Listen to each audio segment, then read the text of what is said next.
سلام دوستان، امیدوارم که روز خوبی داشته باشید. از امروز میخوایم آپدیت های ورزشکاران بدنسازی رو واسه شما بذاریم، در موردش تجزیه و تحلیل بکنیم.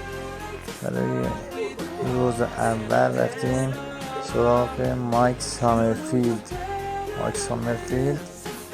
خیلی حجم خوبی گرفته، قشنگ بدن پر شده، کات و کاندیشن خوبی هم داره و امیدواری که با حفظ این رویه و بهتر کردنش بتونه در آرنولد کلاسیک مقام قهرمانیش رو تکرار بکنه.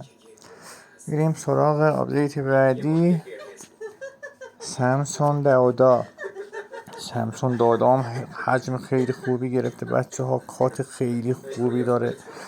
الان حجم بازوها رو نگاه بکنید، خیلی پیشرفت خوبی کرده. یعنی سامسون دادا بدنش خیلی با استعداده، یعنی هر مسابقه نسبت به مسابقه قبل پیشرفتشون کاملا محسوس میتونیم ببینیم. خصوصا از وقتی از میوسارچف جدا شده و با خانمش همکاری میکنه، خانمش کوچش میکنه، خیلی بدنش بهتر شده. الان عضلات همسترینگش، عضلات گلوتسش، عضلات پشتش، همه تک تک عضلاتش پیشرفت کردن بچه‌ها. الان ببینید خیلی اصلا قشنگ شده بدنش، خیلی حجم خوبی گرفته و جزئیاتش هم خیلی خوبه.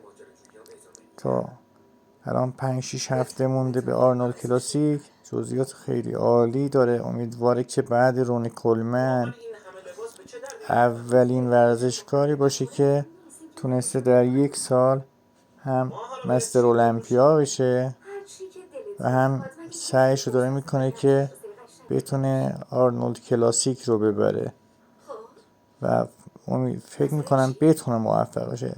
آپدیت بعدیمون از وولکوشه، شان کلایده وولکوش. شان کلایده هم بچه خیلی خوب پیشرفت کرده، بدن خوبی داره و امیدواری که بتونه به مقام خوبی به دست بیاره. شاید اصلا بتونه در تاپ 3 آرنولد کلاسیک جا بگیره، با اینکه بدنش نسبت به بقیه خیلی وزن و حجم کمتری داره.